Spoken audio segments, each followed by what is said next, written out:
हरिः आ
गुरुर्ब्रह्मा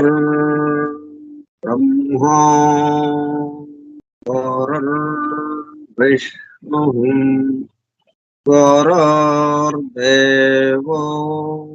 महेश्वरः गुरुः साक्षात् परं ब्रह्म तस्मै श्री गुरवे नमः।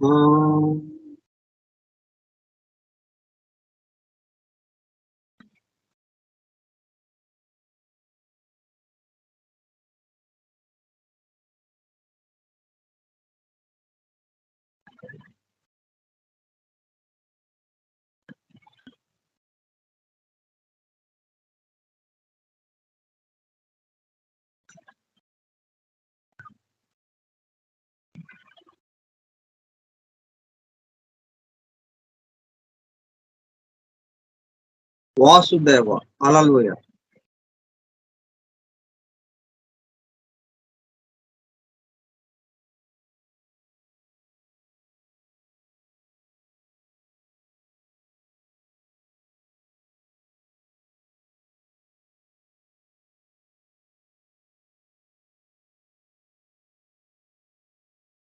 పదమూడు 10/2023 శుక్రవారం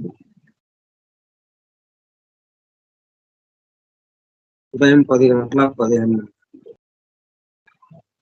జాఫ్రీ హడ్సన్ ద్వారా అందింపబడిన అత్యద్భుత గ్రంథం the hidden wisdom in the holy Bible.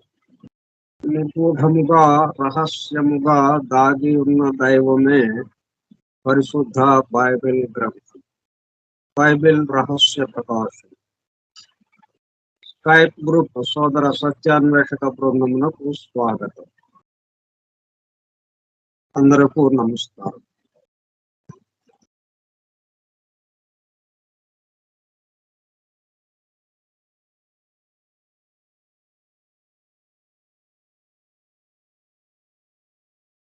మనము బైబిల్ని చదివే పద్ధతి ఏంటో అనేది దాని గురించిన కొన్ని ఉదాహరణలు తెలుసుకుంటున్నాం. ఎలా ఇంటర్ప్రెట్ చేస్తుంది, దాంట్లో రహస్యముగా నిగూఢముగా దాగి ఉన్న అర్థం ఏంటో. నిగూఢముగా దాగి ఉన్నది ఒక్కటే, దైవం. ఎక్కడైనా దాగి ఉన్నది దైవమే, దేంట్లోనైనా దైవమే. ఆ విషయం రావడం కోసం మనకి ముందుగా ఈ పవిత్ర గ్రంథం, ఆ తరువాత మొత్తం పవిత్రమే అయిపోతాయి. ఎందుకంటే మొత్తంలో ఆయన ఉన్నాడు కాబట్టి, ఆయన ఉన్నాడంటే పవిత్రమే కదా. ఇంకా ఆయన లేకపోతే అపవిత్రం. ఆయన లేనిది లేదు. ఇంకా ఇక్కడ సమస్త ముందు ఆయన నిండి ఉన్నాడు. ఆయనలోనే మనం అందరము తిరుగుతున్నాం తప్పితే సముద్రంలో చేపలు ఉన్నాయి కానీ చేపల్లో సముద్రము ఉండటం అనేది కాదు కదా. సముద్రంలో అవి చేపలు ఉన్నాయి కాబట్టి చేపల్లో కూడా సముద్రం ఉండొచ్చు. సముద్రం యొక్క ఆ నీటి యొక్క విశేషంతోనే వాటి శరీరం అవన్నీ తయారై ఉండొచ్చు.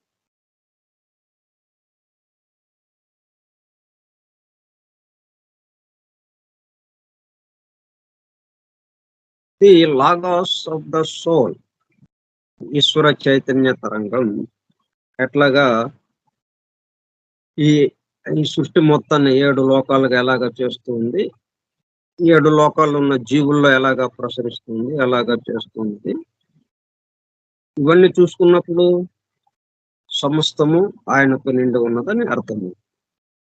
దాంతో ఏమవుతుంది,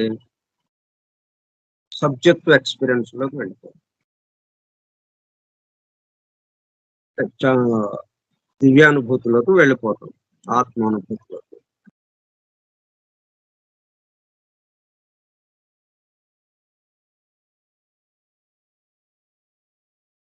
వాటికి సంబంధించి అపోస్టల్ పౌల్ చెప్పిన విషయాలు మనం ఇక్కడ దానికి చక్కగా సరిపోయేటట్టుగా ఉంది. ఎందుకంటే ఆయన కూడా ఈ దృక్పథంతోనే చూశాడు. ఆయన కూడా క్రీస్తు తర్వాత వచ్చినప్పటికీ క్రీస్తే సర్వము ఉన్నాడు, సర్వస్తము వ్యాపించి ఉన్నాడు అని చెప్పి అందరిలో నా క్రీస్తు స్వరూపము నిలబడాలి, జన్మించాలి అన్నట్టుగా ప్రసవ వేదన పడుతున్నాను అని చెప్పి అందరికీ పత్రాలు రాస్తూ ఉన్నారు, ఆయన పత్రికలు రాశారు.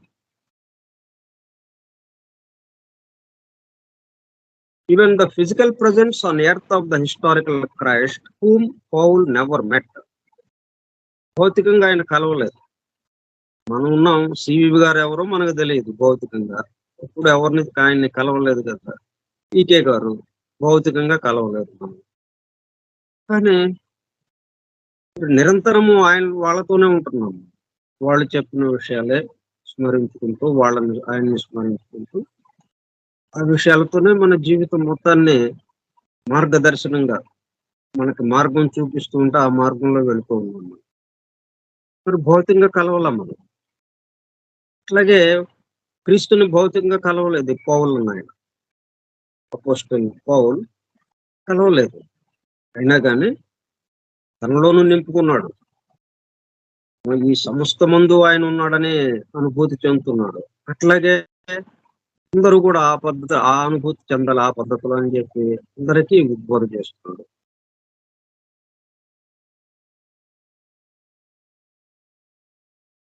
The interior rather than the historical, Christ was apparently of more importance to Paul.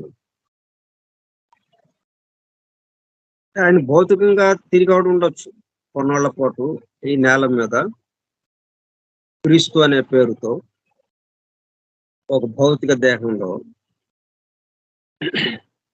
తిరిగాడు ఉండవచ్చు. కానీ దాని ఒక్కదానికి ఆయన ప్రాముఖ్యత ఇవ్వకుండా ఎల్లప్పుడూ ఉండే ఆ భౌతిక దేహంలోకి రాకముందు ఆయన ఉన్నాడు దైవముగా. ఆ దైవమే రూపుగా కట్టి దేహంలోకి వచ్చి ఇలాగా అవతరించాడు. మళ్ళా ఈ దేహం నుంచి వెళ్ళిపోయినా కానీ ఆయనే ఉన్నాడు. కాబట్టి క్రీస్తుని శాశ్వతుడుగా అంత ఆంతర్యంలో ఆయన దర్శిస్తూ ఉన్నాడు. The interior rather than the historical, Christ was apparently of more importance to Paul, who said. తర్వాత ఇంకొక మాట చెప్పాడు, ఇంకొకళ్ళకి పత్రిక రాస్తూ కొలస్సీయులకి, Christ in you the hope of glory. Christ in you ఇక్కడ ఎత్తుకుతాం ఆయన్ని, చర్చిల్లో యెరూషలేములో ఇక్కడని కాదు, నీలో ఉన్నాడు, ఈ చుట్టుపక్కల అందరిలోనూ ఉన్నాడు. నువ్వు ఇతరులకు ఏమన్నా చేస్తున్నావంటే క్రీస్తుకు చేస్తున్నట్టే, ఇతరులు ఎవరన్నా మనకేమన్నా చేస్తున్నట్టే క్రీస్తు చేస్తున్నట్టే.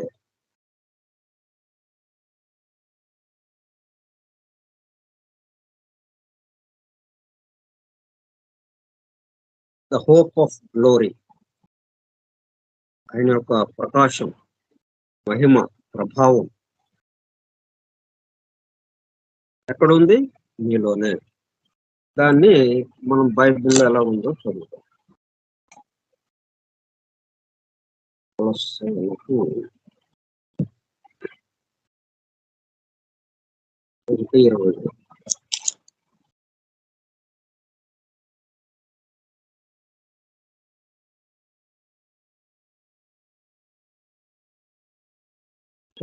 కొలస్సీయులకు రాసిన పత్రిక.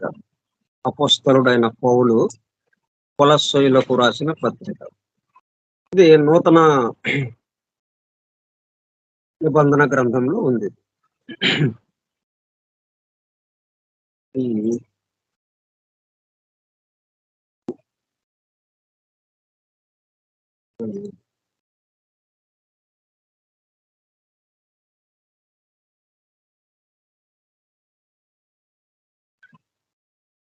దేవుని వాక్యమును అనగా యుగములలోను తరములలోను మరుగు చేయబడి ఉన్న మర్మమును సంపూర్ణముగా ప్రకటించుటకు మీ నిమిత్తము నాకు అప్పగింపబడిన దేవుని ఏర్పాటు ప్రకారం నేను ఆ సంఘమునకు పరిచారకుడనైతే అన్య జనులలో ఈ మర్మము యొక్క మహిమైశ్వర్యము ఎట్టిదో అది అనగా మీ అందున్న క్రీస్తు మహిమ నిరీక్షణ అయి ఉన్నాడను సంగతిని దేవుడు తన పరిశుద్ధులకు తెలియపరచగోరి ఇప్పుడు ఆ మర్మమును వారికి బయలుపరచను. ప్రతి మనుష్యుని క్రీస్తునందు సంపూర్ణునిగా చేసి ఆయన ఎదుట నిలువబెట్టవలనని సమస్త విధములైన జ్ఞానముతో మేము ప్రతి మనుష్యునికి బుద్ధి చెప్పుచు ప్రతి మనుష్యునికి బోధించుచు ఆయనను ప్రకటించుచున్నాము. అందు నిమిత్తము నాలో బలముగా కార్యసిద్ధి కలుగజేయు ఆయన క్రియాశక్తిని బట్టి నేను పోరాడుచు ప్రయాసపడుతున్నాను. ఆ మర్మము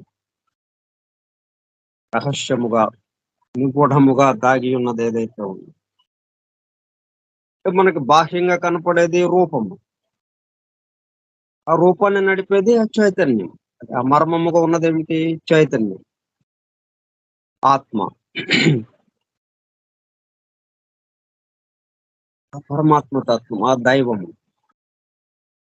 ఆ దైవమే భూలోకానికి వచ్చినప్పుడు దైవ కుమారుడు.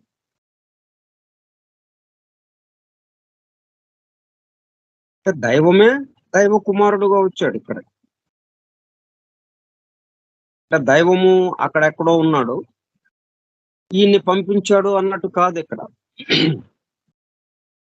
మనం కూడా అలాగే వచ్చినాం వాళ్ళకి. దైవమే మన రూపం తీసుకుని ఇక్కడ తిరుగుతున్నాడు. కాకపోతే మనం స్థితి భేదం చేత మనం వేరే అనుకుంటున్నాం. భిన్నత్వంగా అనేకత్వంతో మనం వేరుగా అనుకుంటున్నాం కానీ ఉన్నది దైవమే ఇక్కడ. అది ప్రత్యేకంగా క్రీస్తులో మనకి ఆయన యొక్క మహిమని క్రీస్తు ద్వారా మనకి తెలియపరచడంతో ఇలా క్రీస్తు అన్య జనులలో దేవుని వాక్యము అనగా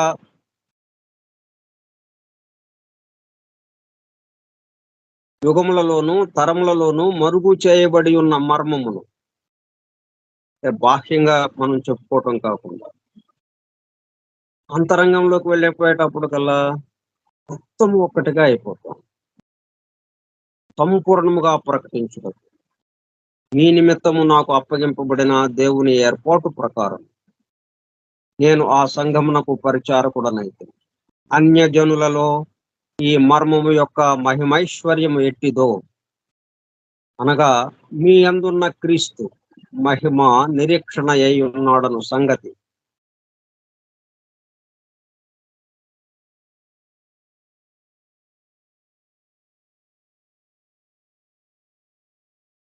క్రైస్తు అనేది ఒక తత్వము. క్రీస్తు అన్నది తత్వము, సేవ, ప్రేమ, త్యాగము వీటికి సంబంధించింది. ఆ క్రీస్తు తత్వము ఈ జీసస్ లో ఒక అంశగా ప్రవేశించింది. అందుకనే జీసస్ ద క్రైస్ట్ అనే అంటుంటాం. Jesus the Christ.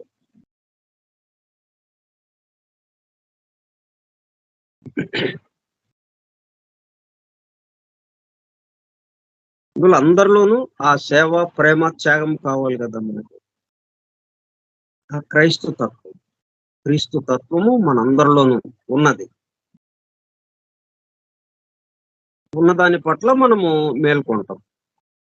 ఆ మేల్కొల్పటానికే ఈ పౌలు, అపోస్తలుడైన పౌలు ఆయన పోరాడుచు, శ్రమ పడుచు, ప్రయాస పడుతున్నాడు. ఆయన యొక్క క్రియాశక్తితో నాలో బలముగా కార్యసిద్ధి కలుగజేయు ఆయన క్రియాశక్తిని బట్టి నేను పోరాడుచు ప్రయాసపడుతున్నాను. ఇది ఒక మతానికి అన్నట్టుగా కాకుండా మనం చూసుకోవాలి.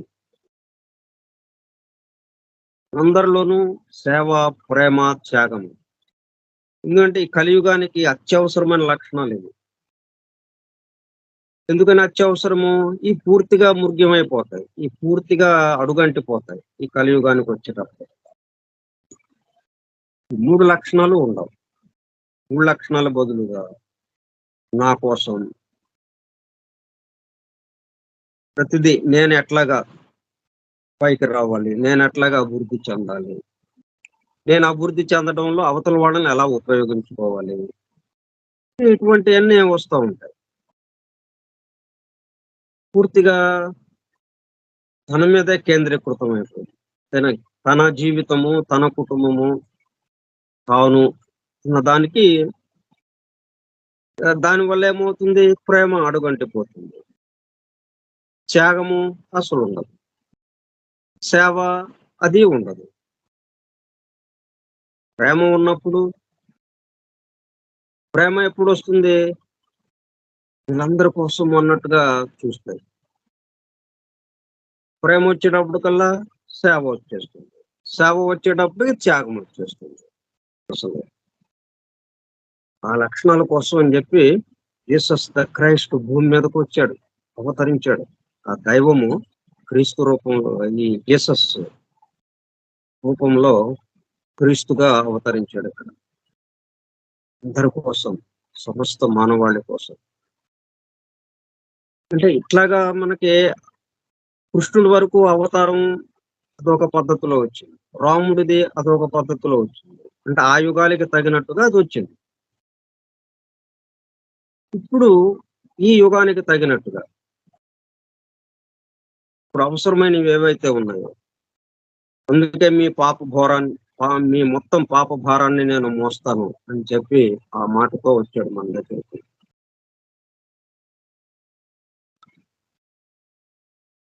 ఈయన ఇంకా ముందుకొచ్చి పౌలు కొంచెం ముందుకు అడిగేసి క్రీస్తు అంటే యెరూషలేములో పుట్టిన ఒక ఒక బాలుడు పెద్దవాడయ్యాడు.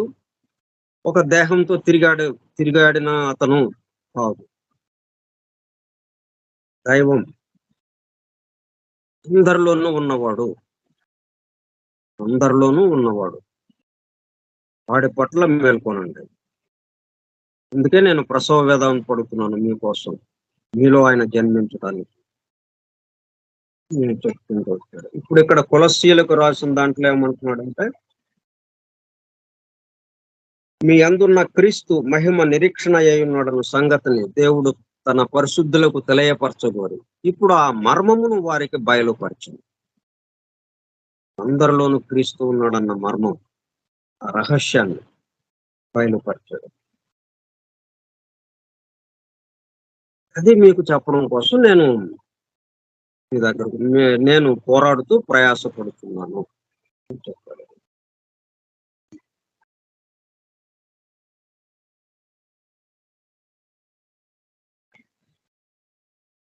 Christ in you the hope of glory. And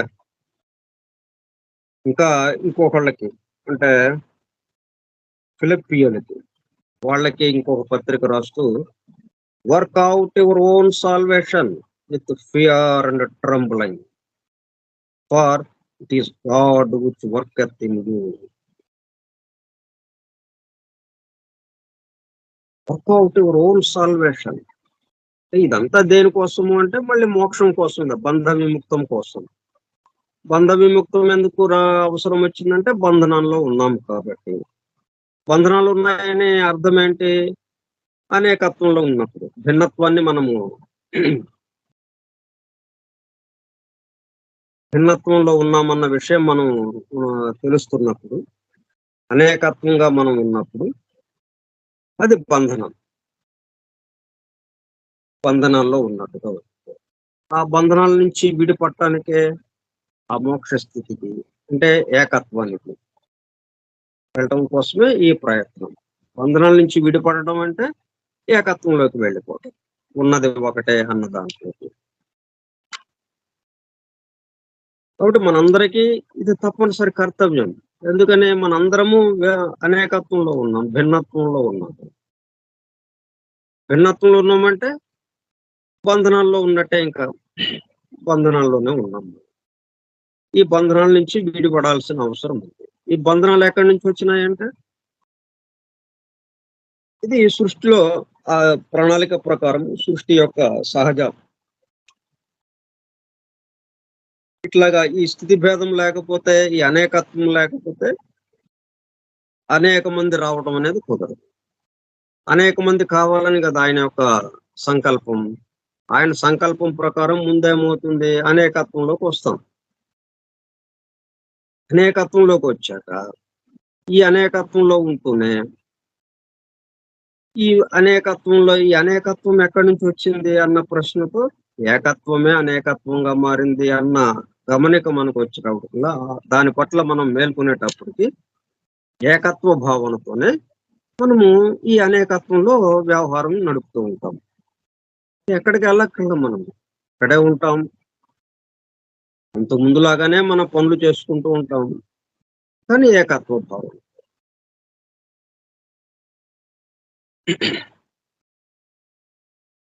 మనకి ఇల్లు కట్టగానే లోపల చోటు బయట చోటు అని వచ్చింది.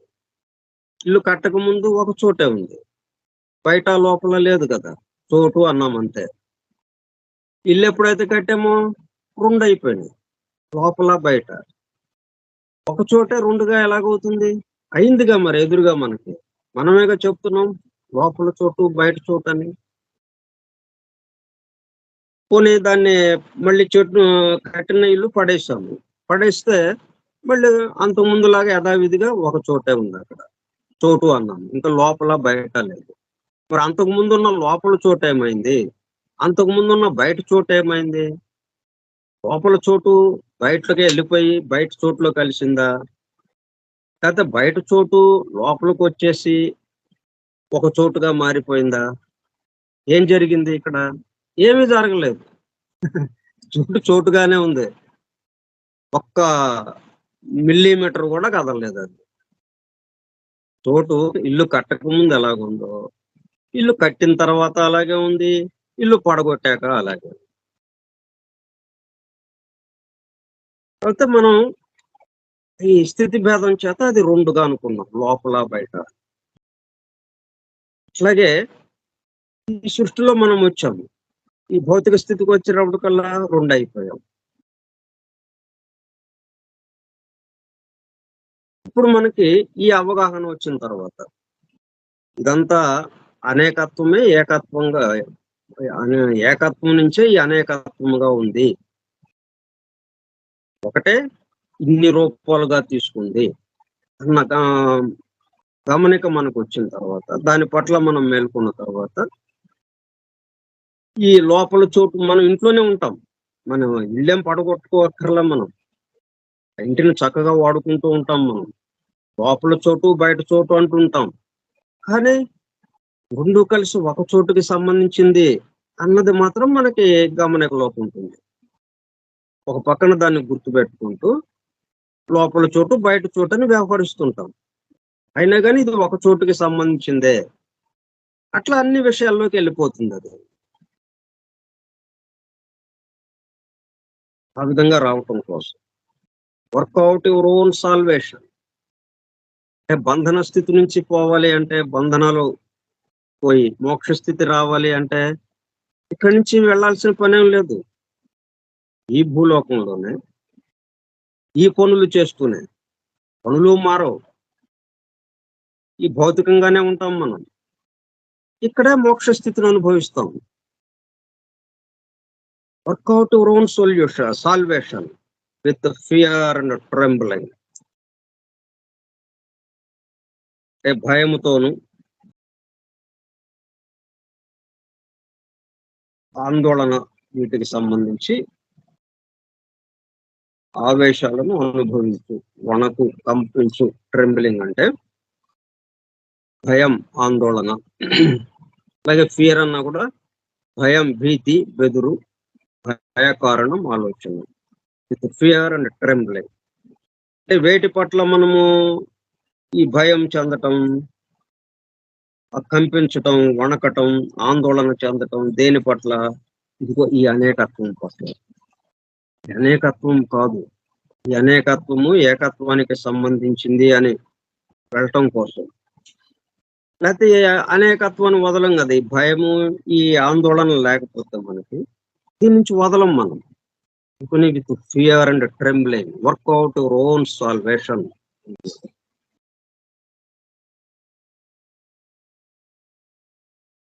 అది ఫిలిప్పీయులకు చెప్పింది 2:12-13. అది కూడా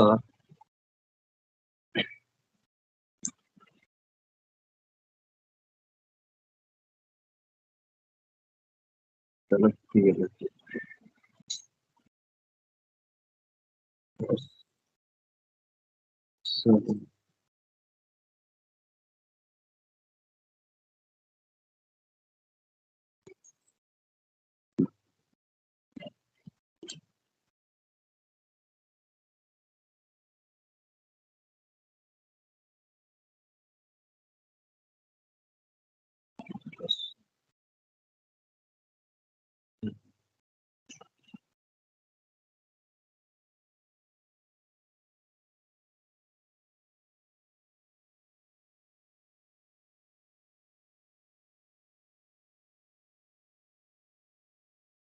ఫిలిప్పీయులకు అపోస్తలుడైన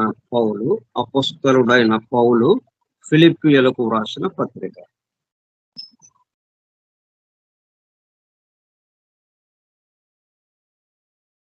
2:12-13. కాగా నా ప్రియులారా,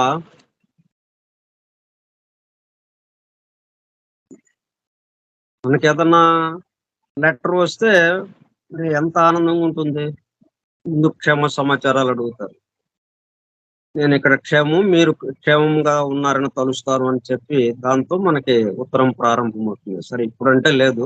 ఒకప్పుడు ఉత్తరాలు రాసుకోవటం అంటే మన క్షేమ సమాచారాలు, వాళ్ళ క్షేమ సమాచారాలు చెప్తూ మన క్షేమ సమాచారాలను అడుగుతుండేవాడు. మనకి ఎంతో ఆనందం వేసేది మనకు ఒక ఉత్తరం వచ్చింది అంటే. అట్లాగా ఈ అపోస్తలుడైన పౌలు మొత్తము ఆ ప్రాంతంలో ఉన్న వాళ్ళందరికీ అందరికి కలిపి రాశాడు. సకల పరిశుద్ధులకు, అక్కడున్న వాళ్ళ మానవాళి మొత్తాన్ని, అక్కడున్న వాళ్ళందరికీ. అయితే అక్కడున్న వాళ్ళందరికీ కాకుండా ఎందుకు పవిత్ర గ్రంథంలో చోటు చేసుకుంది ఇది? మరి ఈయన ఏదో వాళ్ళ వరకు రాశాడు కదా. అది అప్పుడున్న వాళ్ళకి, అప్పుడు వాళ్ళు లేరు, ఇప్పుడు పౌలు లేడు, అక్కడున్న ఫిలిప్పీయులు లేరు, ఎవ్వరు లేరు ఇప్పుడు. వాళ్ళిద్దరూ రాసుకున్న ఉత్తరం మనకెందుకు అంటే, వాళ్ళ వరకే కాదు, అది ఎప్పటికీ పనికి వచ్చేది. ఇప్పుడు పనికి వస్తుంది, రేపు పనికి వస్తుంది, రాబోయే యుగాలకి పనికి వస్తుంది, ఎప్పటికీ పనికి వచ్చేది ఇది. ఎందుకు మనకి పురాణాలు, ఉపనిషత్తులు, వేదము ఇవన్నీ ఇచ్చారు? ఎప్పటికీ పనికి వచ్చే విషయం అది. ఇప్పటికైనా కానీ మన యొక్క కర్తవ్యాన్ని, మనకు మార్గాన్ని చూపించేవాడు. మనం ఏం చేయాలి, మనం ఏ స్థితిలో ఉన్నాము, మనం ఉన్న స్థితిని అవి తెలియజేస్తూ, మీరు ఈ స్థితిలో ఉన్నారు కాబట్టి ఇక్కడి నుంచి మారాల్సిన అవసరం ఉంది. ఉండాల్సిన స్థితి ఇది. ఇప్పుడు ఉండాల్సిన స్థితిలో ఉన్నామా మనం? ఉండవలసిన స్థితిలో లేము మనం. ఇంకొక స్థితిలోగా ఉన్నాం మనం. కాబట్టి ముందు వాళ్ళు ఏం చేస్తారు? ముందు ఉన్న స్థితిని మనకు తెలియజేస్తూ ఉండవలసిన స్థితిలోకి మనల్ని తీసుకువెళ్ళటానికి ప్రయత్నం చేస్తాడు. అట్లా రాసినవి ఈ పత్రికలు. అట్లా వాళ్ళ వరకే కాదు, అక్కడ ఆ రోజున ఆయన ఎవరిని ఉద్దేశించి రాశాడో అక్కడ వాళ్ళ వరకే పరిమితం కాదది. ఎందుకు ఈ పవిత్ర గ్రంథంలో దానికి చోటు లభించింది. ఇది కూడా దీంట్లో రాయడం జరిగింది. దీంట్లో ఉంచడం జరిగింది పవిత్ర గ్రంథంలో. అంటే పవిత్ర గ్రంథము ఎల్లకాలాలకి పనికొచ్చేది. ఇప్పుడని కాదు, రేపని కాదు, వేల వేల సంవత్సరాలకి అది పనికొచ్చేది. మనం ఎంత వికాసం చెందుతున్నప్పటికీ, ఎంత అభివృద్ధి చెందుతున్నప్పటికీ, అక్కడి నుంచి ఒక అడుగు ముందుకు వేయటానికి ఇది పనికొస్తుంది. మేము ఇయన్నీ దాటి వచ్చేసామండి. ఇంక ఇయి అక్కర్లేదులే, ఇవి పాత పుస్తకాలు. ఇప్పుడు వాళ్ళకేదో వాళ్ళ ఆ అభివృద్ధి తక్కువగా ఉంది కాబట్టి వాళ్ళకి తగినట్టుగా ఇవి చెప్పారు. ఇక తీసేయండి. మేము చాలా అభివృద్ధి చెందాం. ముందుకు వెళ్ళిపోయాం మేము. కాబట్టి మాకు ఇంకా అభివృద్ధి చెందినవి విషయాలేవో వాటి నుంచి చెప్పండి మాకు. అంటే ఇది లేదు. సైన్స్‌లో ఉండొచ్చేమో గాని, ఆధ్యాత్మికం వచ్చేటప్పటికల్లా ఉన్నది ఎప్పుడూ ఒకటే. మార్పు లేనిది గదా! శాశ్వతమైంది. కాబట్టి ఎప్పుడైనా ఒకటే ఉండేదది. కాబట్టి మనం చాలా అభివృద్ధి చెందాం. చాలా అభివృద్ధి చెందామంటే అర్థం ఏంటి? చాలా దూరం వెళ్ళిపోయాం దైవానికి. చాలా సింపుల్. చాలా శాస్త్ర సాంకేతిక రంగంలో అబ్బో! ఎక్కడికి పెడితే అక్కడికి వెళ్ళేస్తున్నాం. ఒకప్పుడంటే ఆ పనులు చేయాలంటే అతీంద్రియ శక్తులుండాలి. అష్టసిద్ధులుండాలి. దానికోసము ఎన్నో జన్మలు తపస్సు చేయాలి. ఇప్పుడు గాని ఆ అష్టసిద్ధులు మనకి రావవి. ఆ అష్టసిద్ధులొస్తే గాని అవన్నీ ఎన్నెన్నో మహిమలు అవన్నీ చేయటానికి వీలయ్యేది. మరి ఈ రోజున ఒకప్పుడు మహిమలన్నవన్నీ ఇప్పుడు చేసేస్తున్నాం ఇక్కడ. ఒక ఉత్తరము ఒకళ్ళ నుంచి ఇక్కడికి రావాలి అంటే అది ఆ అతీంద్రియ శక్తుల ద్వారా కాగితం మీద రాసినట్టుగా మన చేతుల్లోకి వచ్చేసేదది. దానికి ఇంకా మనం అక్కడ ఆయన రాయడం, ఆ పరమ గురువుల నుంచి గాని, ఇంకా ఎవరి నుంచైనా అక్కడ ఆయన రాయడము, ఆయన పోస్ట్ బాక్స్‌లో వేయటం, అక్కడి నుంచి ఆ పోస్ట్ ఆఫీస్ వాళ్ళు అక్కడి నుంచి తీసుకొచ్చి పోస్ట్ మ్యాన్ ద్వారా మన ఇంటికి, మన చేతికి ఇవ్వటం. ఇది సాధారణంగా జరిగేది. కానీ అట్లాగా లేకుండా అతీంద్రియ శక్తులతో మన చేతుల్లోకి అదొచ్చేసేది. ఇప్పుడు అదే ఏమైంది? ఫ్యాక్స్ ద్వారా మనకు అందుతా ఉంది. ఇంకా దగ్గరకొచ్చి వాట్సాప్ ద్వారా డైరెక్ట్‌గా వచ్చేస్తా ఉంది. మనం చూడగలుగుతున్నాం ఆ లెటర్‌ని. అందుకని మేము చాలా అభివృద్ధి చెందామండి అని అనొచ్చు. ఏమాత్రం అతీంద్రియ శక్తులతో పని లేకుండా, అష్టసిద్ధులతో పని లేకుండా అవన్నీ మేము చేసేస్తున్నాం అనొచ్చు.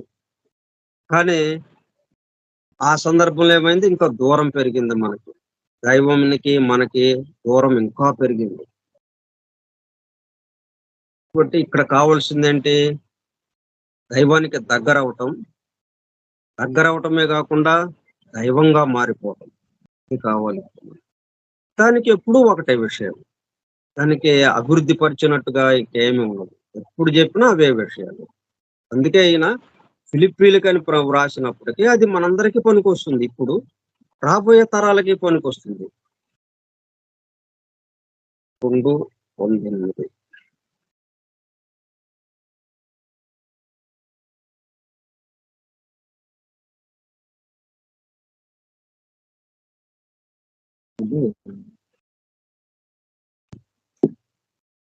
వర్కౌట్ యువర్ ఓన్ సాల్వేషన్ అంటున్నాడు కదా!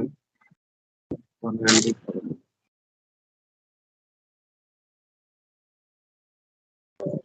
నేను మీతో లేని ఈ కాలమందును భయముతోను, వణకుతోను మీ సొంత రక్షణను కొనసాగించుకొనుడి. కాగా నా ప్రియులారా, మీరెల్లప్పుడును విధేయులై ఉన్న ప్రకారము నా ఎదుట ఉన్నప్పుడు మాత్రమే గాక, మరి ఎక్కువగా నేను మీతో లేని ఈ కాలమందును భయముతోను, వణకుతోను మీ సొంత రక్షణను కొనసాగించుకొనుడి. ఎందుకనగా మీరు ఇచ్చయించుటకును, కార్యసిద్ధి కలుగజేసుకొనుటకును, తన దయా సంకల్పము నెరవేరుటకై మీలో కార్యసిద్ధి కలుగజేయువాడు దేవుడే. దీని గురించి మనము రేపు ఇంకా కొన్ని విషయాలు చెప్పుకుందాం.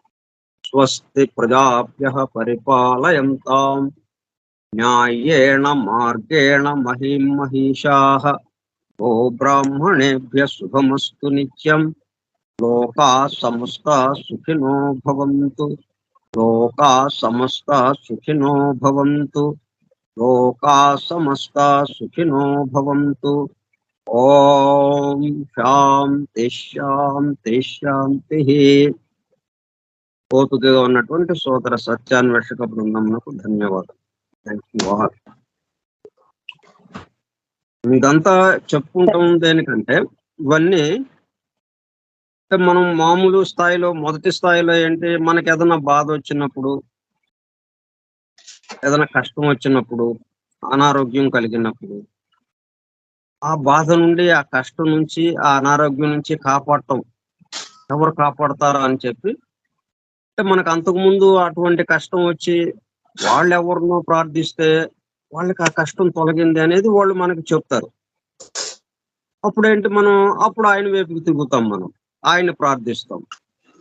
అంటే మనం ఇంతవరకే ఆగిపోతున్నాం. మన కష్టం తొలగించుకోవడానికి, మన బాధను తొలగించుకోవడానికి ఆయన ప్రార్థిస్తున్నాం, అంతవరకు ఆగిపోతున్నాం. అయితే ఈ పౌలు ఏం చేస్తున్నాడంటే అక్కడతో ఆగిపోకుండా మీరు ఎవరినైతే ప్రార్థించి ఆ కష్టం నుంచి బయటపడ్డారో, ఆ అనారోగ్యం నుంచి స్వస్థత పొందారో ఆయనగా మారండి. ఆయన మీలో ఉన్నాడు అన్నట్లుగా చెప్పడం కోసం, అంటే మనల్ని పూర్తిగా వర్కౌట్ అవర్ ఓన్ సాల్వేషన్, మోక్ష స్థితికి వెళ్ళేటట్టుగా, ఈ బంధనాల నుంచి విడిపడేటట్టుగా, ఈ అనేకత్వం నుంచి ఏకత్వంలోకి వెళ్ళేటట్టుగా ఆయన మనల్ని ప్రోత్సహిస్తున్నాడు, మనకి మార్గాన్ని చూపిస్తున్నాడు, మార్గదర్శనం చేస్తున్నాడు ఆయన. ఓకే. వాసుదేవ. హల్లెలూయా.